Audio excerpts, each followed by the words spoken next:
তো আজকের প্রথম অর্ডারই কিন্তু পেয়ে গেলাম 61 টাকার পিৎজা হাট থেকে। তো চলো এটাকে অ্যাকসেপ্ট করে নিই। কপালটা মনে হয় আজকে বেশ ভালোই আছে, কারণ শ্যামনগরের ভাই রেল গেট খোলা রয়েছে।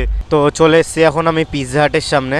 তো অর্ডার কিন্তু রেডি নেই, এখনও 8 মিনিট লাগবে বলছে অর্ডার রেডি হতে। তো চলো অপেক্ষা করি। চলো অর্ডার রেডি মেরে দিয়েছে, গিয়ে তাড়াতাড়ি করে নিয়ে আসি। 1007। চলো অর্ডার পিক আপ করে তো এখন বেরিয়ে পড়েছি। আর অর্ডারটা কিন্তু রয়েছে একদম কাকিনাড়া স্টেশনের মধ্যে। প্রথমে বুঝতে পারছিলাম না, তাই কাস্টমারকে ফোন করলাম, আর কাস্টমার বললো হ্যাঁ পুরো স্টেশনের মধ্যেই নাকি অর্ডারটা রয়েছে।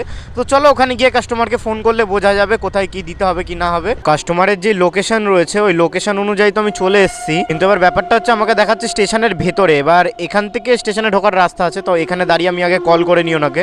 যেটা ভেবেছিলাম ওটাই হলো, এখানে ভুলভাল লোকেশন দিয়ে রেখে দিয়েছে। তো এখন বলছি, তো লোকেশনও আপডেট করতে চাইছে না, বলছে আমরা লোকেশন আপডেট করতে পারবো না। এবার বললো, তা অনেকক্ষণ ধরে বোঝানোর পর আপডেট করলো, এবার করলো তো করলো সেই সেম জায়গায় আপডেট করে দিল। তাহলে কি মানে হয় এগুলোর? এখন আমাকে লোকদের জিজ্ঞেস করে করে করে করে এখন যেতে হচ্ছে। আপ जो লোকেশন দিয়ে তো वहाँ से 500 मीटर मुझे आना पड़ा इधर। पिज़्ज़ा है इधर। তো দেখো এত ঘুরলাম 7.3 কিলোমিটার আর পেলাম কত 61 টাকা। কি বলবো আর জোম্যাটোকে।